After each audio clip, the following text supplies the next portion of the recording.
Picture this. You're standing on a battlefield. A bullet rips through your face. Another cracks your skull. Your hand is blown apart by a grenade. You lose an eye. You're shot in the ankle, the leg, the hip, the ear. You survive 2 plane crashes. You're captured, thrown into a prison camp, and at 61 years old, you tunnel your way out through dirt and stone. And when someone asks you about it all, you smile and say, "Frankly, I enjoyed the war."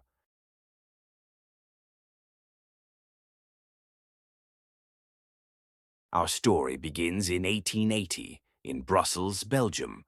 Adrian Carton de Wiart is born into aristocracy, his father a wealthy Belgian lawyer, his life destined for comfort and privilege. He's educated at Oxford, surrounded by books and refined society. But Adrian? Adrian is bored out of his mind. At 19 years old, he hears about a war breaking out in South Africa. The Boer War, the British Empire against Dutch settlers.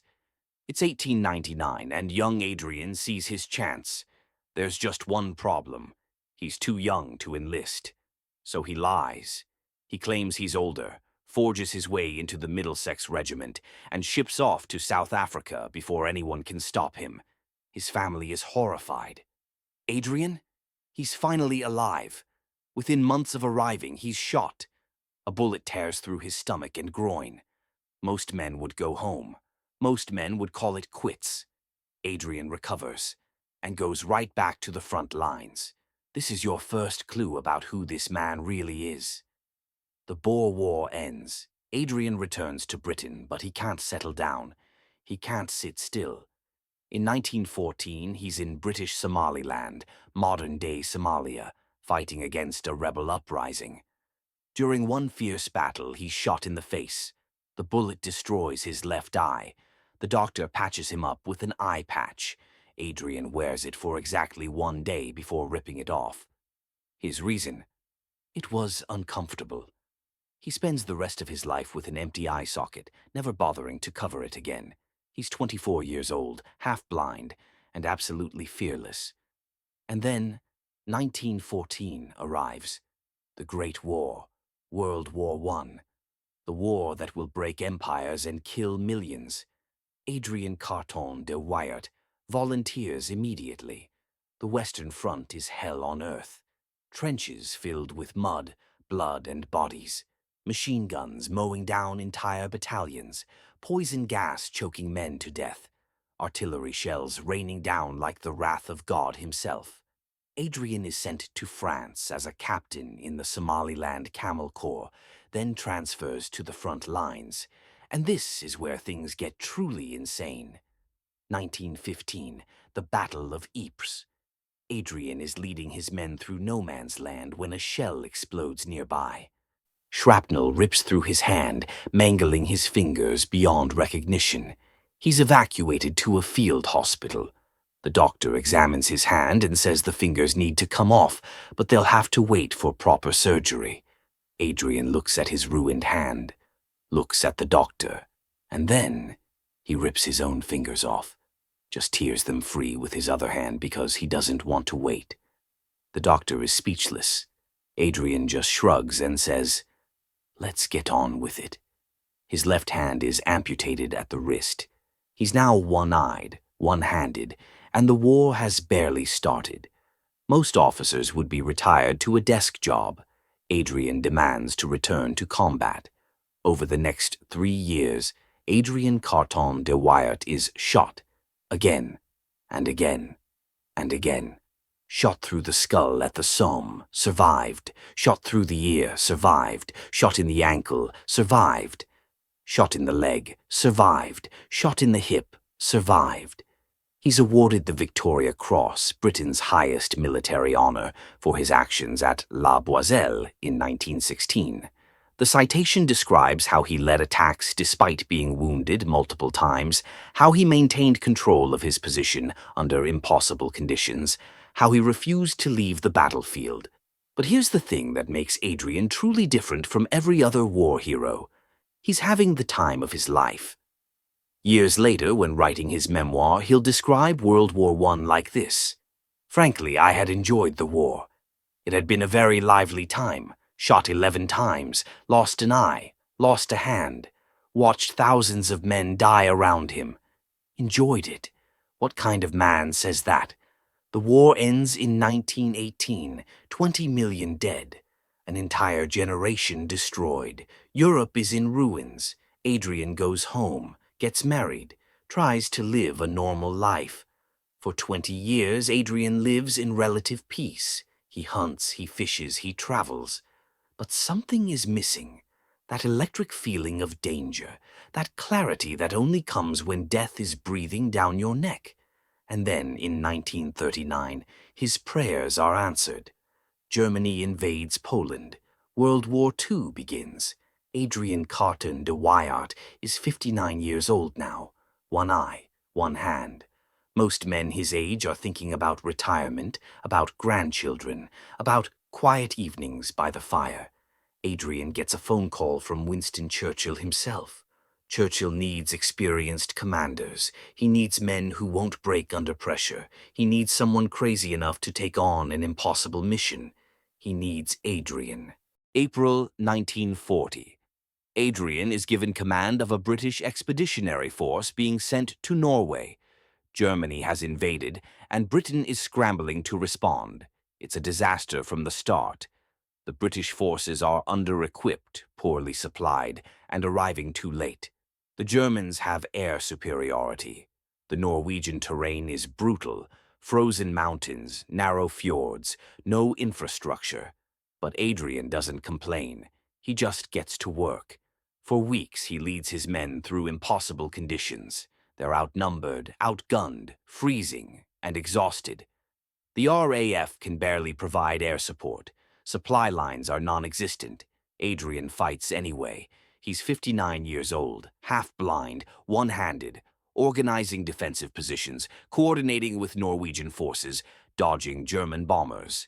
His men watch this one-eyed, one-armed general walking calmly through artillery fire like he's taking a Sunday stroll. One officer later writes, "He was the bravest man I ever met, and also possibly the craziest." By June 1940, it's clear the Norway campaign is lost. British forces evacuate. It's a humiliating defeat, one of Britain's darkest moments early in the war. Adrian doesn't care about the failure. He's just disappointed the fighting is over. But Churchill isn't done with him yet. March 1941. Yugoslavia. The Balkans are about to explode into chaos, and Churchill needs someone to coordinate with Yugoslav forces to help organize resistance against the coming German invasion. He sends Adrian Carton de Wiart, 61 years old now. Adrian flies toward Yugoslavia in a British bomber. It's night. The Mediterranean stretches out below, black and endless, and then the engines start failing. The plane is going down. Adrian braces himself as the bomber slams into the sea. The impact is catastrophic. Metal screaming, water flooding in, darkness and chaos. He's thrown from the wreckage into the freezing Mediterranean. The plane sinks. The crew is scattered. Adrian, 61 years old, one eye, one hand, starts swimming. He swims for hours. The water is freezing. His clothes are soaked, dragging him down. With only one hand, every stroke is agony. Most men would drown. Adrian keeps swimming. Eventually, he's spotted by Italian fishermen. They pull him from the water, half dead from exhaustion and cold. The Italians realize who they've caught: a British general, a high-value prisoner. Adrian Carton de Wiart is now a prisoner of war. The Italians take him to a POW camp in Italy. He's locked up with other Allied officers, men who have resigned themselves to sitting out the war behind barbed wire. But Adrian immediately starts planning his escape. He's 61, one eye, one hand, surrounded by guards, locked in a fortified camp. He doesn't care. He starts digging. Along with a small group of fellow prisoners, Adrian begins tunneling under the camp perimeter. They work at night, moving dirt, shoring up the tunnel walls, staying silent. It takes months. Finally, the tunnel is ready. One night in 1943, Adrian and several other officers crawl through the tunnel and emerge outside the camp. They're free. They scatter into the Italian countryside, trying to reach Allied lines or neutral territory. For 8 days, Adrian, remember, he's 61, moves through enemy territory. One eye scanning for patrols, one hand carrying whatever supplies he can scrounge, sleeping in ditches, stealing food, staying ahead of search parties. But Italy is crawling with Axis forces. The odds are impossible. After 8 days on the run, he's recaptured. The Italians are furious. They move him to a maximum security castle, Vinciliata Castle, near Florence. It's supposed to be escape-proof. Adrian immediately starts planning another escape. He tries again, and again. Each attempt fails, but he never stops trying. The Italian guards don't know whether to respect him or shoot him. One guard later says, "That man had one eye, one hand, and more courage than our entire army." September 1943. Everything changes. Italy surrenders to the Allies. Mussolini's government collapses. Chaos sweeps through Italy as German forces scramble to occupy the country and Allied forces push north. The British government sees an opportunity. They need someone to negotiate with the Italians, to help coordinate the transition, to handle delicate diplomatic work in the middle of a war zone. They send Adrian Carton de Wiart. The man who spent 2 years trying to escape Italian prisons is now sent back to Italy as Churchill's personal representative. You cannot make this up. Adrian meets with Italian military leaders. He helps negotiate terms. He coordinates with Allied command. And somehow, this one-eyed, one-handed, bullet-riddled maniac becomes a diplomat. He's actually good at it. By late 1943, Adrian is released from his diplomatic duties. He's 63 years old now. Most men would retire, go home, rest. Churchill sends him to China. China, 1943. The Pacific War is raging. Japan occupies huge portions of Chinese territory. The Chinese nationalists under Chiang Kai-shek are fighting both the Japanese and the Chinese communists in a three-way nightmare. Churchill needs a personal representative in China, someone to coordinate with Chiang, to assess the situation, to navigate the political chaos. He sends 63-year-old Adrian Carton de Wiart. Adrian arrives in Chongqing, the wartime capital of nationalist China. It's a city under constant Japanese bombing, filled with refugees, spies, political intrigue, and desperation. And Adrian fits right in. For the next 3 years, Adrian lives in China. He meets regularly with Chiang Kai-shek. He travels through war-torn provinces. He watches the complex dance between nationalists, communists, and foreign powers. He's not fighting anymore, not directly, but he's witnessing one of the most important theaters of World War II. The atomic bombs drop on Hiroshima and Nagasaki. Japan surrenders. World War II ends.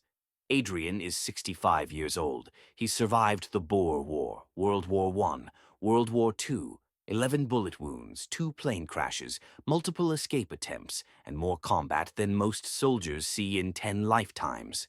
Finally, he goes home. Adrian retires to a small estate in Ireland. He's 66 years old, and for the first time in nearly 7 decades, he's not at war. He writes his memoir, which he titles Happy Odyssey. In it, he describes his life with remarkable understatement. The injuries, the battles, the captures, the escapes, all told with dry British humor and zero self-pity. He writes, "Governments may think that they have brought wars to an end. I am less sure about that. But I am sure that I have." He spends his final years hunting, fishing, and entertaining friends with stories that sound too insane to be true. When people ask him about losing his eye, his hand being shot so many times, he just shrugs. It could have been worse. When they ask if he has any regrets, he pauses. Perhaps I should have been more prudent. But then again, What would be the fun in that? Adrian Carton de Wiart dies peacefully in 1963. He's 83 years old. He outlived most of the men who shot him, outlived the empires he fought for and against, outlived the wars that defined the 20th century. So who was Adrian Carton de Wiart, really? Was he brave? Absolutely. Was he crazy? Probably. Was he lucky? Impossibly so. But there's something deeper here, something that explains why his story still matters, why we're still talking about him more than 60 years after his death. Adrian lived in an age of total war, an age when entire nations mobilized, when millions died, when the rules of civilization seemed to collapse. Most men who survived those wars were broken by them. Shell shock, PTSD, nightmares that never ended. Adrian thrived, not because he was unfeeling. His writings show a man who cared deeply about his men, who mourned losses, who understood the horror of what he witnessed. But because he had discovered something most people never find, a purpose so clear, so consuming, that fear became irrelevant.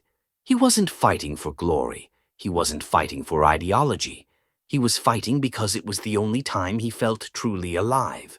That's what makes his story both inspiring and terrifying. Think about what he survived. 11 gunshot wounds, a grenade blast that destroyed his hand, a plane crash into the Mediterranean, 2 years as a prisoner of war, multiple escape attempts at an age when most men can barely climb stairs. Any one of those things would be the defining moment of a normal person's life. For Adrian, they were just Tuesdays. His Victoria Cross citation reads, "For most conspicuous bravery, coolness, and determination during severe operations." That might be the greatest understatement in military history. We live in a different world now. We don't celebrate war the way Adrian's generation did. We understand the costs, the trauma, the waste of it all. And that's good. That's progress. But there's still something about Adrian Carton de Wiart that captures our imagination. Maybe it's his absolute refusal to quit. Maybe it's his dark humor in the face of death. Maybe it's the sheer absurdity of his survival. Or maybe it's this. In a world that often feels safe, predictable, and controlled, Adrian reminds us that humans are capable of enduring far more than we think possible.